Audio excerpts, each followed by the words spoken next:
J'ai le plaisir de recevoir aujourd'hui le chef du service cantonal de la culture, Monsieur Alain Dubois. Alors la première question que j'ai envie de vous poser, c'est comment on devient chef de la culture, ou plus exactement, quelle est votre formation qui vous a amené après un certain nombre d'années, depuis le début, disons depuis le collège, qui vous a, si vous voulez, conduit sur ce chemin? Alors, il y a toujours l'enfance qui est une étape importante, et pour moi, il y a deux événements qui m'ont vraiment beaucoup marqué.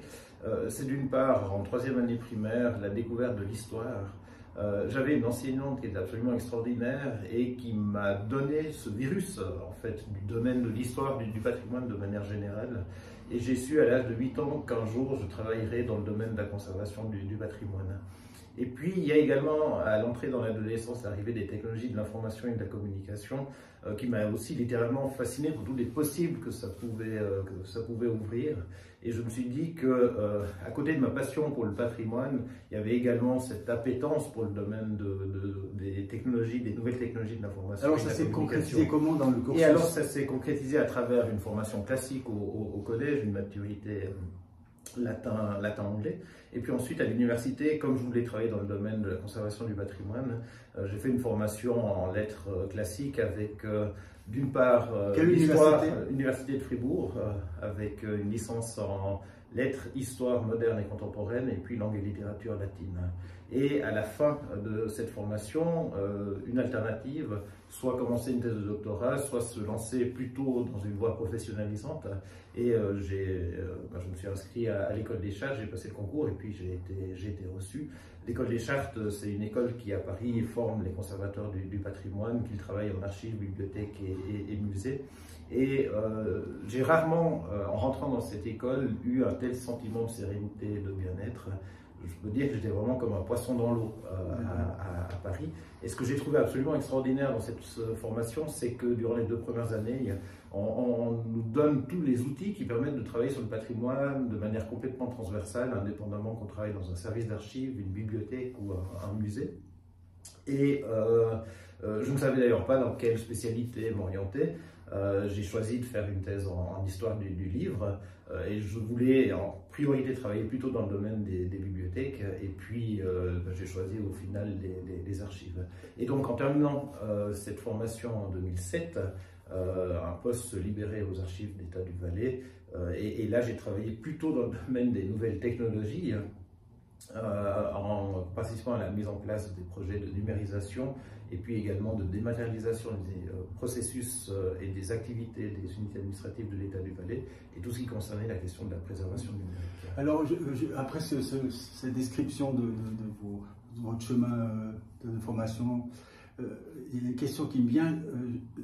Quels sont justement parmi tous les livres que vous avez lus, qu'est-ce que vous allez nous conseiller aujourd'hui? Je suis curieux, puisque j'ignore ces 3 livres, puisque vous avez également la charge de répondre à cette question et de nous présenter 3 ouvrages qui probablement vous ont marqué ou vous ont conduit à aujourd'hui. Alors, le premier ouvrage, c'est un texte qui a été réalisé par un jeune humaniste de 18 ans qui s'appelait Jean Pic de la Mirandole, actif dans l'Italie au début du XVe siècle, et qui, à 18 ans, se met à rédiger un texte qui s'appelle Les 900 thèses, qui a l'ambition de traiter de l'ensemble du savoir de l'époque. Et il y a un texte introductif où il fait la synthèse de toutes les connaissances, et surtout il tire finalement la quintessence ou la substantifique moelle de toutes les traditions gréco-latines, juives et arabes. Donc c'est vraiment un esprit encyclopédiste, et finalement c'est un idéal qu'on essaie d'atteindre, celui de l'honnête homme ou l'honnête femme, qui essaye vraiment de se nourrir aux sources de la culture européenne. Rappelez-moi le titre.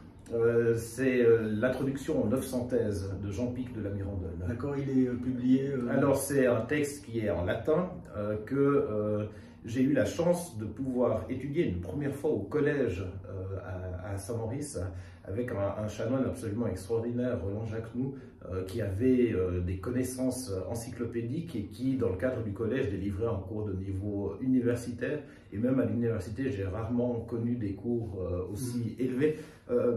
non pas par rapport à la langue latine, mais par rapport à tous les commentaires et tous les possibles que ça ouvrait. Et puis j'ai repris ce texte dans le cadre de mes études à Fribourg, et j'ai choisi ce texte aussi pour passer mon examen de licence. On a tous des référents, 2 ou 3 ou un peu plus, de professeurs qui nous ont marqués. Lui, il est parmi ceux qui vous ont conduit où vous êtes, en quelque sorte. Oui, alors dans le domaine vraiment de la culture classique, c'est quelqu'un qui m'a beaucoup marqué. Et je crois qu'il a marqué aussi plusieurs camarades d'études qui ensuite ont fait latin, grec à l'université. D'accord. Et le deuxième ouvrage, alors? Alors, le deuxième ouvrage, c'est un ouvrage de Henri-Jean Martin, qui est un spécialiste français de l'histoire du livre, qui a rédigé avec Lucien Febvre un livre qui s'appelle L'apparition du livre. Et pour moi, en fait, j'ai découvert à travers Henri-Jean Martin que finalement le livre, avant d'être un contenant où on expose une pensée, est un contenu et il y a une dimension en fait sensible, physique à l'ouvrage. Et donc dans ce livre, Henri-Jean Martin nous explique comment est fabriqué un ouvrage. Matériellement. Donc à la fin du 15e, au début du 16e siècle, avec le manuscrit qui est remis par l'auteur, le compositeur qui compose son texte, les corrections sur épreuve, l'impression en tant que telle. Et puis ensuite, il y a tous les réseaux de distribution aussi qui se mettent en place. Et une distribution du livre qui se fait sur l'ensemble du territoire. Vous diriez qu'il est actuel encore? Il est vraiment actuel.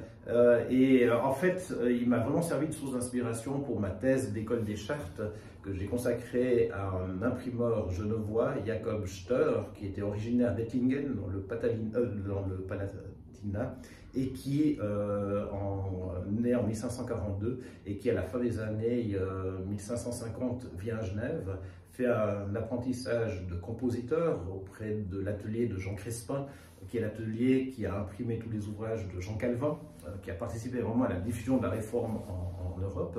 Et à partir de 1568, Jacob Steur se met à son propre compte et il va imprimer jusqu'à son décès en 1610. Et ce qui est assez fascinant chez lui, c'est que c'est quelqu'un qui, d'une part, va concentrer de manière verticale le secteur du livre, puisqu'il aura un battoir à papier dans la région de Genève, il aura son atelier d'impression, d'imprimerie à Genève, et puis il aura également des librairies à Genève, à Francfort et à Paris. Donc c'est un entrepreneur international qui vit au XVIe siècle, qui avait acquis une renommée certaine, puisque en fait ses enfants vont reprendre l'enseigne au nom de leur père, et cette enseigne va continuer à produire jusqu'au milieu du XVIIe siècle.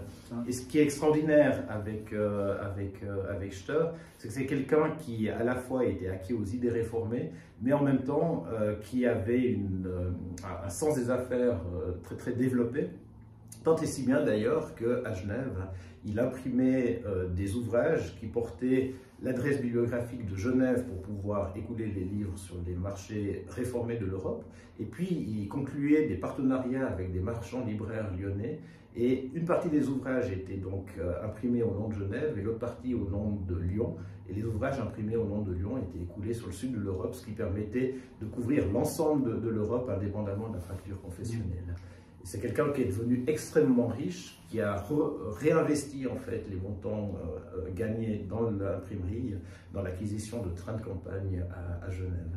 Et c'est ce que j'ai montré dans le cadre de ma thèse d'école des chartes. Et le dernier, le troisième alors? Et le dernier, alors c'est Sa préférée de Sarah Jonia Fardel. Alors c'est pas pour mettre en avant une autrice en particulier. Cet ouvrage en fait pour moi a suscité une résonance particulière et ça fait écho au travail d'archiviste cantonal que j'ai exercé pendant plusieurs années, entre 2014 et 2022. Dans le cadre de mon activité, j'ai été amené à traiter les dossiers en lien avec ce qu'on appelle les internements administratifs, donc les mesures de coercition à des fins d'assistance. C'était ces mesures de placement qui étaient prises par les autorités communales ou cantonales en fonction des cantons et qui permettait de placer des gens pendant plusieurs années au motif qu'elles sortaient du cadre social. Ça, on est très loin du métier de chef de la culture. Là, on est très loin du métier du chef de la culture, mais pour moi, c'est en tous les cas un aspect de mon métier qui m'a beaucoup marqué parce qu'on touche à l'humain, on touche aussi au parcours de vie. Et finalement, la Confédération en 2012 a reconnu le préjudice qui a été subi par ces personnes. Et j'ai eu l'occasion de découvrir dans les archives en fait la réalité que décrit Sarah Jonien-Fardel dans son ouvrage. En lisant son ouvrage, j'avais l'impression de revivre certaines histoires qui ont été vécues par des Valaisannes et des Valaisans à travers les documents d'archives. Donc pour moi, c'était un texte fort et c'est ce qui me permet de faire le lien entre mon ancien métier d'archiviste cantonal et puis maintenant celui de chef du service de la culture. Alors, il y a beaucoup de gens qui se demandent quel est dans le réel de la vie de tous les jours le métier du chef de la culture. Alors j'ai envie de vous dire, pour être vraiment concret, sans entrer naturellement dans les détails de votre fonction, mais quel était votre programme la semaine dernière? Qu'est-ce que vous avez fait la semaine dernière qui a fait avancer la culture? Alors, la semaine dernière, j'étais en vacances, donc je ne sais pas si c'était un bon exemple. Non, mais je suis allé mardi soir dernier, au Zermatt Unplug pour remettre avec Christophe Darbelay et puis Éric Bianco, le chef du service d'économie, du tourisme et de l'innovation, le prix Culture et Économie 2023 de l'État du Valais au Zermatt Unplug. L'idée est de récompenser des structures qui mettent en avant la culture de manière générale dans une perspective d'économie créative ou de tourisme. Et puis cette semaine... Il y a une charge administrative qui est importante. Oui, alors la charge administrative est vraiment importante. En fait, être chef du service de la culture, c'est à la fois gérer un service qui est relativement important. C'est à peu près, c'est plus de 100 équivalents plein temps pour un budget de 35 millions environ hors année Covid. Qui regroupe à la fois des institutions de conservation du patrimoine, Archives d'État du Valais, Médiathèque Valais, musées cantonaux, archéologie cantonale, et une section dédiée au soutien à la création artistique à travers l'encouragement des activités culturelles. Donc il y a toute la mise en musique, si on veut, de ces différents domaines, les réponses à apporter. Et ça, je dirais, c'est le travail administratif que je fais durant 8, 9, 10 heures par jour. Et puis ensuite, il y a tout le travail de terrain où je pars à la rencontre de la culture valaisanne et puis je vais assister à des concerts, à des représentations de théâtre, à des lectures, à des assemblées générales. Et c'est ce qui est assez fascinant dans ce métier, c'est que c'est à la fois un métier administratif, mais surtout aussi un métier où on a la chance de pouvoir rentrer dans l'univers des artistes, et c'est ce qui me fascine en fait, et c'est ce qui me plaît beaucoup dans ce métier. Bon, c'est une question assez difficile, je dirais, c'est peut-être la question la plus difficile pour vous. Quelle est votre distinction que vous faites entre le ruissellement et au niveau des budgets, donc des subventions, etc. Si on vous dit, mais finalement, la culture, c'est un ruissellement de petites subventions, et puis peut-être d'autres diraient, ah, mais il faudrait faire de plus grands projets, etc. Quel est votre regard sur cette distinction entre le petit ruissellement et les grands budgets accordés à des manifestations plus importantes? Ouais. Alors c'est vrai qu'aujourd'hui, je pense qu'on arrive au bout d'un modèle. On a mis beaucoup d'argent au cours des dernières années pour la professionnalisation et l'émergence en fait des artistes. Et c'est une situation qui n'est pas spécifique au Valais, elle est spécifique à la Suisse et elle est même spécifique à l'Europe. Et donc on a beaucoup de personnes qui arrivent aujourd'hui sur le marché du travail avec une offre qui est importante. Mais est-ce que la demande correspond toujours à cette offre? Et on se rend compte qu'on a des problèmes pour assurer la durabilité des carrières. Il y a des études qui ont été publiées l'année dernière par la Corodis sur la situation des artistes dans le domaine des arts de la scène, par Visarte par rapport aux artistes visuels, ou alors la FCMA sur les musiques actuelles. Et on se rend compte que finalement, on a des artistes qui peinent à vivre de leur art. Aujourd'hui, la question c'est de savoir comment est-ce qu'on peut mieux soutenir ces personnes. Alors pendant très longtemps, on a eu cette stratégie de ruissellement, de saupoudrage des subventions. Aujourd'hui, la question c'est plutôt de se dire comment est-ce qu'on arrive à mieux soutenir, toujours aussi avec les moyens qui sont disponibles, et peut-être à soutenir davantage que la phase de création, une phase en amont qui est la recherche, et puis surtout la phase en aval qui est la diffusion. Et moi, ce qui m'interpelle beaucoup, mes collègues font exactement le même constat que moi, c'est qu'on met beaucoup d'argent dans les autres cantons. Ouais. On met beaucoup d'argent pour la création, et on est dans une logique productiviste où on crée sans arrêt, sans assurer une certaine pérennité en fait aux productions qui émergent. Et le constat que je pose là vient d'être posé par le monde en France, où on parle vraiment aujourd'hui d'un modèle qui arrive à bout de souffle, et on doit réinventer en fait un nouveau modèle beaucoup plus durable qui permette aux artistes de vivre, et puis aux productions aussi de circuler beaucoup plus longtemps. En m'interrogeant donc sur cette notion-là, je me suis demandé si un des chemins, mais tout à fait autre, économique, parce qu'on est aussi dans le champ économique, ça ne serait pas finalement l'introduction dans la législation du revenu minimum d'insertion. Donc naturellement ça va du côté des personnes handicapées, des anciens, etc. Mais en réalité de tout le monde, et qui allégerait peut-être une charge administrative et qui permettrait aux artistes qui de toute façon aujourd'hui ont des revenus qui ne sont, on va dire, très peu décents, d'obtenir une sorte de matelas qui leur permettrait donc ça c'est vraiment une réflexion globale sur l'ensemble, mais c'est un domaine dans lequel on pourrait intervenir de manière active dans le champ de la culture, non? Alors ça fait partie des questions qui se posent. Aujourd'hui, c'est de savoir si les conditions sont remplies au niveau fédéral pour... oui, le peuple a dit non, voilà. Mais on sent avec alors, justement, donc c'est de dire, est-ce que c'est un objectif à moyen ou long terme? Donc c'est une hypothèse que je pose. Je dis, essayons déjà de travailler sur ce sur quoi on peut réellement agir. Et pour moi, il y a deux axes sur lesquels on peut agir. Tout d'abord, le premier axe, c'est que les artistes soient payés au juste prix. Et aujourd'hui, on se rend compte que dans les projets que l'on soutient, les artistes vont payer tout ce qu'ils doivent et ils vont prendre le montant qu'il reste de la subvention. Et ce qui fait que ça ne correspond pas forcément au prix de l'heure. Donc il y a un engagement du service de la culture du canton du Valais, mais aussi au niveau de la Suisse romande, de l'ensemble des services de la culture, de payer les artistes selon les standards de la branche. Ça, c'est le premier élément sur lequel on peut travailler. Le deuxième élément, et les études qui ont été conduites l'année dernière ont aussi montré que les artistes cotisent moins au deuxième pilier et pratiquement pas au troisième pilier.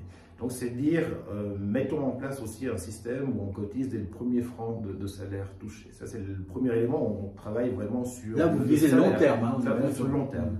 Et puis après c'est de dire comment est-ce qu'on peut diversifier aussi les sources de revenus des artistes. Alors il y a le travail artistique en tant que tel, mais il y a peut-être aussi le travail de médiation culturelle que pourraient faire les artistes.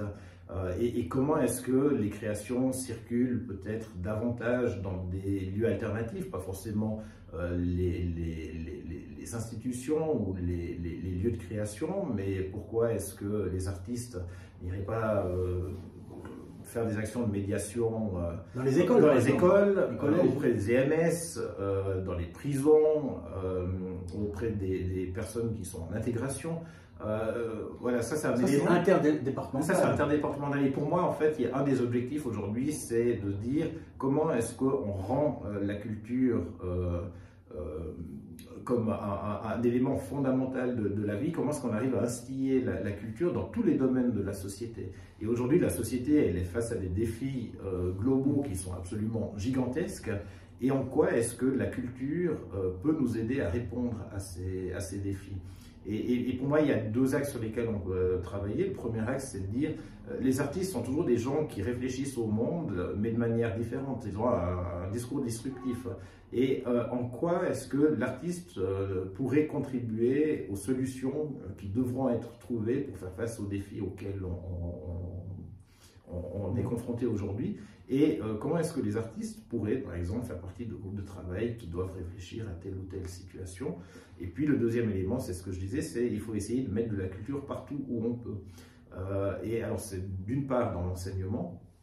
Moi j'ai toujours été frappé par mes enfants qui, durant les 2 dernières semaines de l'année, alors que les notes avaient été rendues, faisaient des activités pour arriver au terme de ces 2 semaines. Donc ils allaient à la piscine un jour, ils faisaient du vélo le lendemain, du foot le 3e jour. Et je me dis, mais pourquoi est-ce qu'on ne ferait pas des semaines culturelles où on donne la chance, la possibilité aux élèves de rencontrer un ou une comédienne le lundi, un ou une artiste visuelle le mardi, un musicien le mercredi, pour simplement les sensibiliser en fait à la culture. Et puis ensuite, c'est de dire comment est-ce que la culture peut accompagner toutes les étapes de la vie, depuis l'école jusqu'à l'EMS, au dernier stade de la vie. Et donc vraiment en faisant de la culture un élément qui pulse, qui rythme en fait. Parce que là, on atteint également au budget, parce qu'on se dit que ce discours-là, il pourrait passer au niveau de l'éducation, etc. Mais d'un côté, si on fait venir des écrivains, des musiciens, des comédiens, des artistes de théâtre, etc. dans les écoles pour parler de temps en temps, il faudrait également les financer pour prendre la première partie de votre discours. Oui. Et là, ça demande un dégagement de moyens. Et c'est ça une politique étatique culturelle, si on voulait aller dans ce sens. Alors aujourd'hui, on voit toujours la culture comme une dépense, mais un investissement. L'éducation. Oui, l'éducation est un investissement. Mais on ne se pose pas la question de savoir si on doit ou pas salarier des enseignants. Exactement. Donc pour moi, vous serez favorable totalement à cette proposition. Quelle proposition? La proposition, donc l'insertion, oui, bien évidemment. Alliée avec du financement. On ne peut pas demander aux comédiens de venir, aux écrivains, aux artistes, aux peintres, de venir gratuitement à l'intérieur pour expliquer quelle est leur vie, ce que la peinture peut apporter, etc. Alors on a trouvé 1 500 000 francs pour permettre aux élèves valaisans de bénéficier de forfait de ski. Je pense qu'on peut aussi trouver 1 500 000 francs. Donc là, nous sommes sur le même. Voilà. Je pense que l'une des choses qui se sont produites en Valais, personnellement je trouve ça assez spectaculaire et bien que vous avez peut-être participé, etc., c'est la Maison des écrivains. Est-ce que vous pouvez nous dire quel est le regard que vous voyez du canton par rapport à une expérience comme ça, qui se prolonge quel est votre regard là-dessus? La MEL, donc la Maison des écrivaines et de littérature, fait pour moi pleinement sens. C'est au départ d'ailleurs un projet de transformation qui a été déposé par la Société des écrivains valaisans. Dans le cadre justement des mesures Covid, l'objectif bien évidemment a été de venir en aide à travers les indemnisations, venir en aide aux artistes. Et puis ensuite, la question s'est posée, mais comment est-ce qu'on va consolider de manière durable ce secteur? Et donc il y a différents projets de transformation qui ont été déposés. Et donc pour moi, la MEL est vraiment un exemple emblématique de cette nécessité aussi de fédérer les énergies autour d'une thématique. Et là, en l'occurrence, eh bien, on a une maison dédiée vraiment au travail des écrivains. Et cette maison, aujourd'hui, elle rayonne. Il y a une trentaine de partenariats, d'après ce que je sais, qui ont été conclus avec des institutions, des organisations en Valais, mais aussi hors canton, dans le canton de Vaud, voire même à l'étranger, en Haute-Savoie. Donc on voit qu'on a une maison des écrivains et littérature qui rayonne. D'ailleurs, c'est un lieu magnifique. Dans le château de Monté, pour l'instant, et puis je crois crois que savoir qu'on recherche d'autres locaux. Et ce que je trouve aussi intéressant, c'est toute cette question de transmission d'un savoir, de transmission des connaissances à travers toutes les formations qui sont organisées entre des écrivains qui sont confirmés et puis des écrivains émergents, avec des écrivains plutôt professionnels et des écrivains qui sont débutants. Et c'est pour moi toute cette chaîne de transmission d'un savoir qui est absolument important et qui fait sens pleinement aujourd'hui. Oui. Dans votre parcours, comme je l'ai compris, vous vous êtes intéressé beaucoup à la technologie de l'information, au développement du livre, etc. Alors, quel est votre regard aujourd'hui, les effets que pourrait avoir, si vous voulez, la technologie de l'information, ChatGPT, etc., sur la culture, sur la réception de celle-ci et sur la modification peut-être en profondeur de la société? Alors, c'est déjà de savoir en quoi l'intelligence artificielle va bouleverser ou pas le travail des artistes. Et puis l'insertion éventuelle dans le champ scolaire, et puis après la formation, etc. Oui. Alors peut-être déjà dans le champ de la culture, hier soir j'ai eu une discussion avec des artistes visuels autour justement de cette question de l'intelligence artificielle. Et finalement on disait, mais l'intelligence artificielle va pouvoir reproduire un modèle jusqu'à un certain point. Mais à un moment donné, il va toujours manquer la créativité humaine. Donc, à l'heure actuelle, l'être humain est encore supérieur à l'intelligence artificielle, même si, à travers des algorithmes comme ChatGPT, on arrive à des productions artistiques qui sont absolument extraordinaires. Mais moi, je crois beaucoup encore, non pas au potentiel de l'intelligence artificielle, mais plutôt potentiel d'intelligence humaine, mais au processus de création. Ce qui pourrait faire un peu peur quand même, c'est qu'on voit, d'abord il y a un problème de rapidité, mais on voit par exemple dans toutes les professions du design, etc., que peut-être il y a des entrepreneurs qui devraient financer le champ culturel, qui préféraient économiser pour utiliser ce genre de technique pour arriver à des résultats que monsieur tout le monde ne pourrait pas disons, définir comme provenant de l'intelligence artificielle ou non. Est-ce que le danger il est excessif ou bien pas? Alors, il faut voir jusqu'à quel point on va aller. Et pour moi, c'est juste, on n'a pas de recul par rapport à ces technologies d'intelligence artificielle. Et c'est juste de savoir si c'est une promesse qui sera un feu de paille ou si c'est au contraire quelque chose qui va durablement nous impacter. Ça fait 15 ans que je travaille dans le domaine des sciences de l'information et j'ai vu passer des modes aussi par rapport aux nouvelles technologies qui ont été des feux de paille où tout d'un coup on croyait aux vertus toute puissante de la technologie alors que derrière en fait il fallait du travail humain. J'aime toujours rappeler l'exemple de Google Maps, c'est un outil qui est absolument extraordinaire.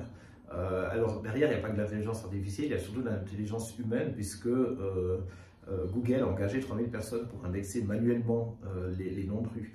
Donc on arrive toujours aux limites de la technologie.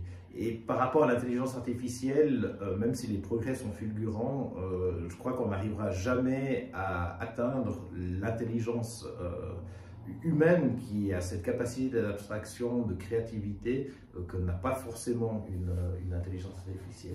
Et là, je suis dans un discours qui est peut-être théorique. En revanche, je crois beaucoup aussi au pouvoir des bibliothèques, au pouvoir des archives aujourd'hui pour permettre aux gens de détecter la bonne information de la fausse information. J'ai eu l'occasion, il y a quelques années, de faire un talk dans le cadre d'un TEDx à Martigny, où je disais que les archivistes étaient les remparts contre les fake news, parce que dans la formation d'archiviste, on est formé à distinguer la bonne information de la fausse information, à détecter en fait quelles sont les manipulations qui conduisent à dire que tel document est un document qui est un faux et non pas un document original. Ce qui m'interpelle beaucoup, parce que je pense que c'est absolument impossible de songer à une interdiction, etc.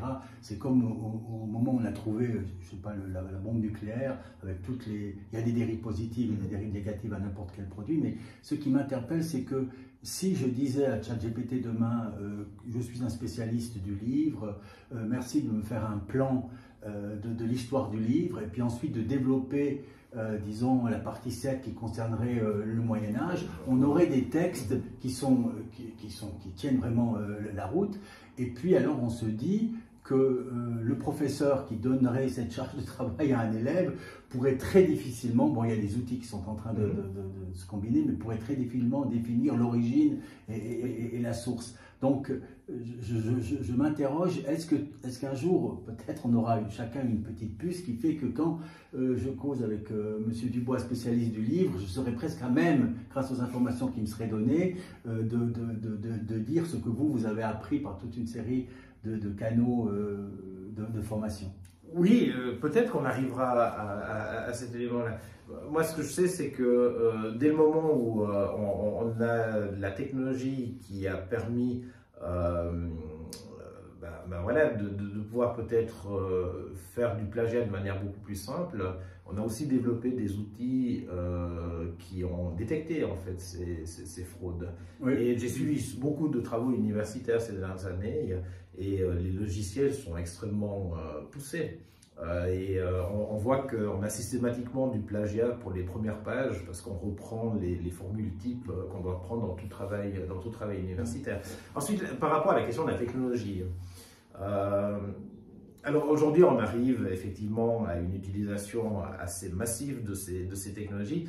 Moi je me pose la question dans une perspective vraiment d'un moyen ou un long terme, jusqu'à quand on va réellement pouvoir utiliser ces nouvelles technologies sur une planète aux ressources qui sont limitées. Aujourd'hui, on parle beaucoup de l'impact du numérique, mais uniquement en termes de bilan CO2. Alors que finalement, le numérique, c'est effectivement de l'énergie, mais c'est aussi tous les matériaux rares que l'on va extraire pour pouvoir créer ces composants informatiques. Et notre planète a des ressources qui sont limitées et on arrive progressivement aussi à ces limites planétaires. Donc moi je me pose la question de savoir encore pendant combien d'années, combien de décennies on va réellement pouvoir utiliser ces nouvelles technologies avant qu'on n'ait plus de ressources à disposition pour continuer à les fabriquer. Et c'est vrai que dans mon ancien métier d'archiviste cantonal, je me suis beaucoup préoccupé de ces questions de préservation numérique. Je vous ai dit que j'avais eu une appétence particulière pour le domaine des technologies de l'information à mon adolescence. Aujourd'hui, je suis un petit peu plus critique aussi par rapport à ces nouvelles technologies qui finalement contribuent aussi pour une part à toutes les problématiques que l'on connaît à l'heure actuelle. Il y a une anecdote qui m'est venue de quelqu'un qui lit beaucoup de science-fiction, j'en lis très peu, je ne connais pas du tout le domaine de la science-fiction, mais qui m'a dit que, je crois, en 1953, il y a un livre qui est sorti où on a inventé, à une époque où ça n'existait pas, quelque sorte de l'intelligence artificielle que nous connaissons maintenant avec ChatGPT.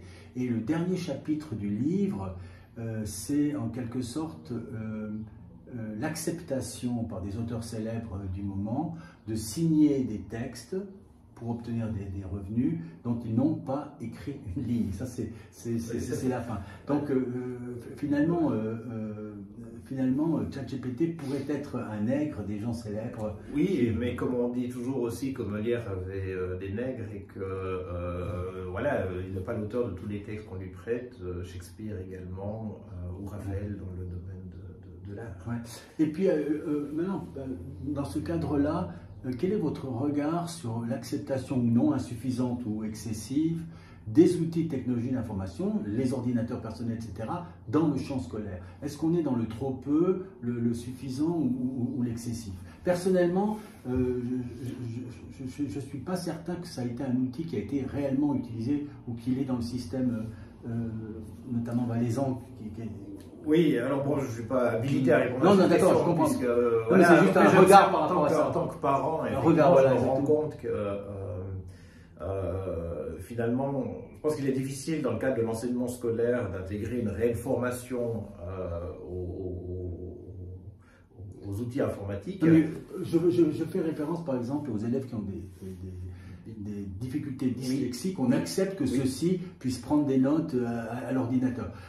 Ce qui est vraiment une bonne chose. Mais j'étais en train de me demander, est-ce que ça ne devrait pas être, par exemple, introduit, ou bien le contact avec le prof étant si important, ça décalerait l'attention de l'élève, etc. C'est quoi votre regard par rapport à ça? Bon, alors, je pense qu'il faut toujours utiliser la technologie comme, non pas une fin en soi, mais comme un moyen.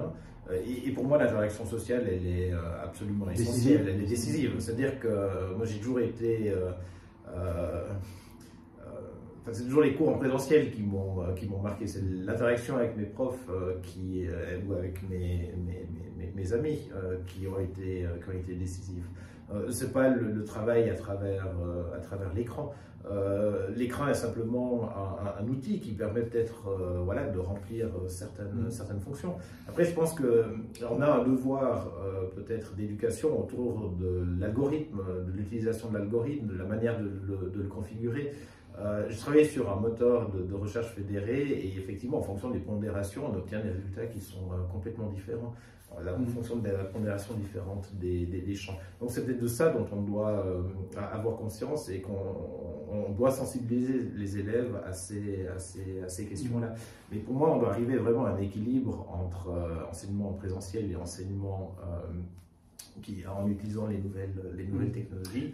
Et pour moi, les relations humaines sont toujours importantes, et si on se place d'un point de vue vraiment sur un moyen ou sur un long terme, sur l'histoire humaine, c'est les relations sociales qui ont toujours primé. Dans le champ qui est le mien du droit et des institutions, je dirais que par rapport à ce que j'ai vécu, s'il avait fallu changer quelque chose, ça serait dans le champ de l'interdisciplinarité. Par exemple, dans le champ de la protection de l'adulte que vous avez, j'ai toujours pensé qu'il fallait des regroupements des forces, notamment au niveau de la santé, des services sociaux, des éducateurs, des avocats, etc. Et des regroupements, mais physiques, dans l'interaction, pas dans des papiers qui nous viennent d'ici et de là et sur lesquels on commence j'ai envie de dire divaguer, dans le sens on prend des papiers, on se dit ce papier conduit à cette solution, etc. Parce que je pense que c'est la relation. Alors maintenant, je fais une déviation là dans le champ culturel. Est-ce que le chef de la culture ne pourrait pas être un initiant de la réunion des forces culturelles? C'est-à-dire que naturellement, qu'un pianiste, il est tout à fait dans un monde différent que celui qui est dans le théâtre ou l'écrivain, etc. Et que peut-être des regroupements dans ce champ-là, et non exclusifs, pourraient faire surgir quelque chose que nous recherchons. Alors, ce qui est, je pense, un des effets positifs de la pandémie de coronavirus, c'est cette volonté des actrices et des acteurs culturels de travailler davantage ensemble. Alors, à un niveau individuel et à un niveau associatif, il y a notamment une fêtière qui vient d'être créée, un collectif, ce collectif Cartel, qui regroupe les fêtières qui sont actives dans le domaine de la culture et du patrimoine en Valais.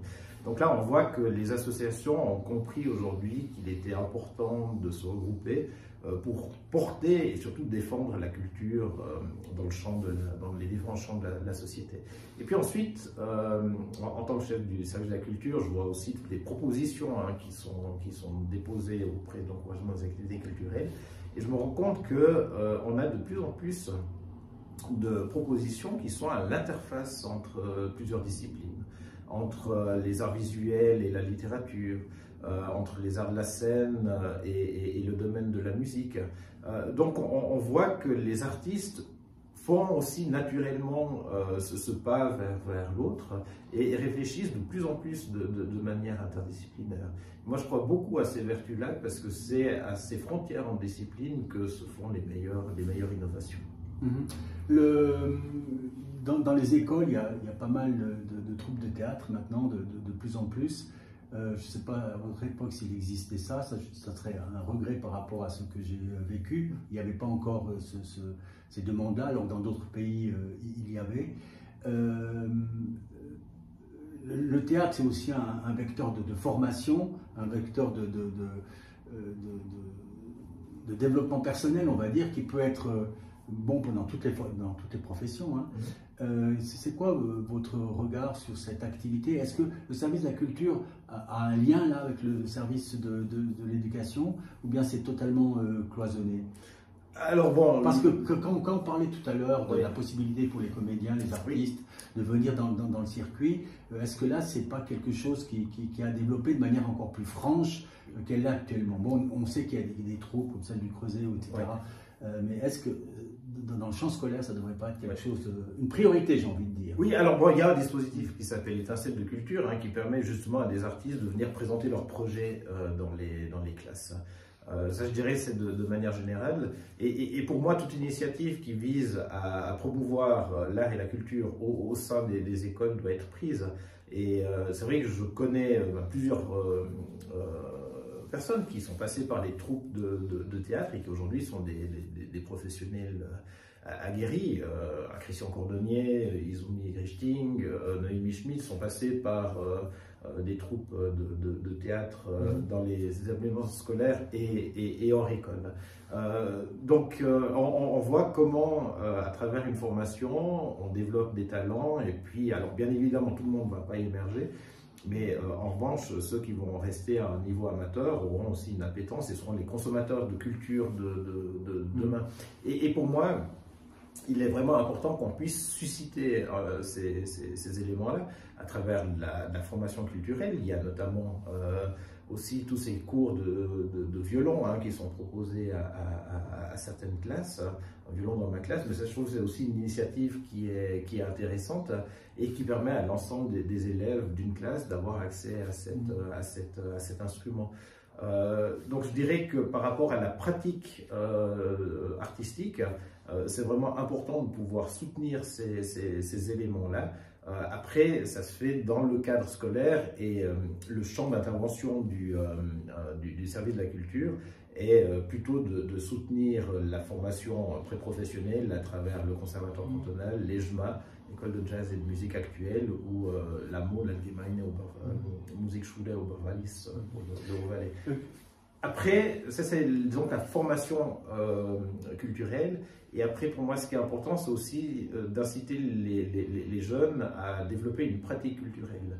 Et en ce sens, une initiative comme l'AG culturel, qui permet pour 100 francs jusqu'à 26 ans de pouvoir parcourir les lieux culturels en Valais, à Fribourg, Neuchâtel, Jura, Berne francophone et la ville de Berne, c'est une initiative vraiment à saluer.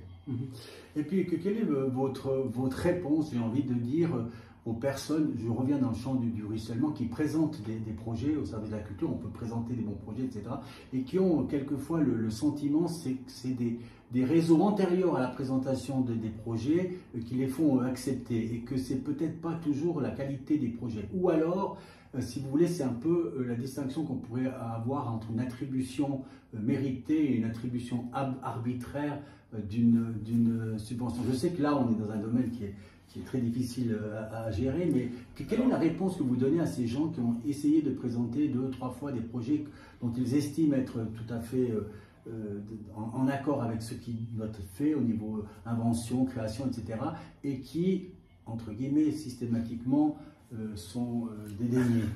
Oui, alors moi je leur explique qu'il y a des critères qui ont été mis en place pour rendre objectivables en fait les demandes qui sont déposées. Oui, mais moi qui suis juriste, qui sais que dans chaque disposition légale, il y a une part d'interprétation massive, alors et que la décision n'est jamais prise par une seule personne. D'accord. Donc quand une requête est déposée, elle est examinée par un des conseillers culturels. Et cette personne va tout d'abord juger l'admissibilité du dossier sur un certain nombre de critères, dont des critères de professionnalisme. Ensuite, ce conseiller culturel va émettre un premier avis. Et le dossier, de toute façon, va être traité soit au sein d'un jury, d'une commission ou du conseil de la culture. Et depuis le mois de novembre l'année dernière, j'ai assisté à plusieurs jurys, et je peux vous dire que le travail est fait extrêmement sérieux. Il y a un tour de table systématique qui est fait pour chaque dossier. En tous les cas, dans les jurys et les commissions c'est comme ça que ça se fait. Donc chacun peut donner son avis.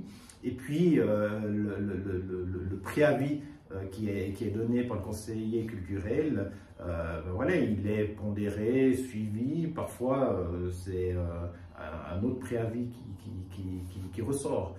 Donc il y a un travail vraiment sérieux qui est fait par ces jurys spécialisés. Et pour moi, c'est vraiment les garde-fous qui font justement éviter de tomber dans une forme d'arbitraire. Et puis alors, vous êtes un ami des livres, hein, votre parcours il est là-dedans. Est-ce que les efforts faits par l'État du Valais dans la structure de la chaîne du livre, etc., récemment, vont être poursuivis ou c'était quelque chose de ponctuel? Et puis peut-être expliquer également votre regard par rapport aux critiques qui ont pu être émises du côté des écrivains, du côté des éditeurs, des diffuseurs, etc., dans cette initiative étatique en quelque sorte de financement de la chaîne du livre. Alors l'objectif était effectivement de permettre aux gens de découvrir, de redécouvrir la littérature valaisanne. Un débriefing a été fait avec la plupart des, avec les librairies. Là, on a une des têtes de pont. Voilà, exactement. Un livre que nous a proposé tout à l'heure M. Dubois. Voilà. Avec les librairies qui ont participé à l'opération. Et un des retours positifs que l'on a eu, c'est que certaines personnes ont découvert la littérature valaisanne, ont découvert qu'il y avait effectivement des écrivains, des écrivaines qui vivaient de cet art en Valais. Et certaines personnes ont découvert un auteur à travers cette opération en recevant un livre gratuit et sont revenus ensuite en librairie pour acheter d'autres livres de ces auteurs. C'est une action qui devrait être poursuivie dans la chaîne budgétaire ordinaire ou bien pas? Alors, je pense que ce type d'action, mais comme l'action aussi auprès des cinémas, doit pour moi être poursuivi. C'est comment, à travers une politique incitative, on arrive à créer une pratique culturelle et finalement à montrer que... alors, c'est vrai qu'à l'école, au collège, on est biberonné plutôt à la littérature étrangère. Moi, je me souviens, sur mes 5 ans de collège, j'ai eu 1h30 de cours sur la littérature valaisanne. Alors moi, j'en ai eu 0. Hein. Voilà. Et 3 quarts d'heure sur Maurice Chapin et 3 quarts d'heure sur Corinna Bille. Et donc, c'est vrai que naturellement, on va plutôt vers les auteurs francophones. Et je trouve qu'on a en Valais une littérature qui est extrêmement riche, diverse et qui est tout autant foisonnante, tout autant intéressante que la grande littérature qu'on a pu lire lors de nos études. Et justement, aujourd'hui, on a un terreau qui est extrêmement riche et pour moi, il faut vraiment qu'on puisse le favoriser. La MEL, la Maison des écrivaines et écrivains de littérature dont vous parliez tout à l'heure, est un des points d'appui de ces dispositifs, mais on a aussi les festivals, de la correspondance à Amaz, le Festival international de littérature à l'OEJ-Liban, le Village du Livre.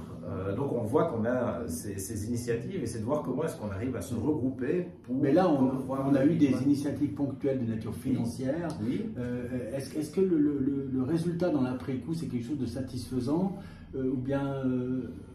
Alors, par rapport au domaine de la littérature, on se rend compte que cette mesure-là a permis à une partie de la population de découvrir, de redécouvrir la littérature. Donc, c'est des bons échos. Globalement, les échos sont vraiment... Le retour est positif de manière générale. Après, c'est aussi, nous, à travers notre dispositif, comment est-ce qu'on peut mieux soutenir les auteurs vivants dans leur travail de première édition, de réédition de leur ouvrage. Au niveau des cinémas, là aussi les bilans sont globalement positifs, même si la question de la gratuité a interrogé. Et nous travaillons actuellement avec l'association Valais Film pour créer un événement annuel autour du cinéma en Valais, mais aussi avec l'ensemble des acteurs. Lorsqu'on devient chef de la culture, on s'inscrit quand même dans la durée. Hein. On espère que vous allez durer un mandat plus longtemps que votre prédécesseur. Mais sérieusement, donc comme vous vous inscrivez dans la durée, je pense, vous auriez un projet ou un chemin que vous voudriez prendre aujourd'hui si vos rêves les plus, dans un cadre de budget ordinaire, je veux dire, alors pour sur le long terme, hein, ouais. c'est pas ce que vous allez faire l'année prochaine, mais en disant c'est une route que je veux prendre parce que ça peut être quelque chose de bien pour la culture. Ouais, alors pour moi, un élément qui est important, c'est de dire que la culture, c'est pas un produit de la prospérité, mais c'est une des conditions de cette prospérité. Et c'est donc de faire en sorte que la culture devienne naturelle et fasse partie de la vie de chacun. Et qu'elle instille vraiment tous les domaines d'activité, que ce soit la santé, l'éducation, enfin, etc. etc. Donc c'est comment est-ce que la culture peut contribuer vraiment à l'épanouissement de chacun. Et pour moi, la culture, elle est diverse. Et la culture amateur a tout autant de valeur que la culture professionnelle. Dans les discussions que j'ai pu avoir ces derniers mois, je sens des gens qui veulent opposer culture amateur et culture professienne. Ah oui, ça c'est très important. Pour moi, elles sont vraiment complémentaires. Et l'une ne doit pas être promulguée plus que l'autre. Alors c'est clair que le service de la culture a pour mission de soutenir d'abord la création professionnelle, mais on voit qu'au niveau local, eh bien, l'animation qui est proposée par les chœurs, les fanfares, les troupes de théâtre sont aussi essentielles pour la cohésion de la communauté. Voilà. Écoutez, en tout cas, comme je dis, merci pour ce moment, Monsieur Dubois, et d'avoir répondu à notre invitation. Avec plaisir, merci beaucoup.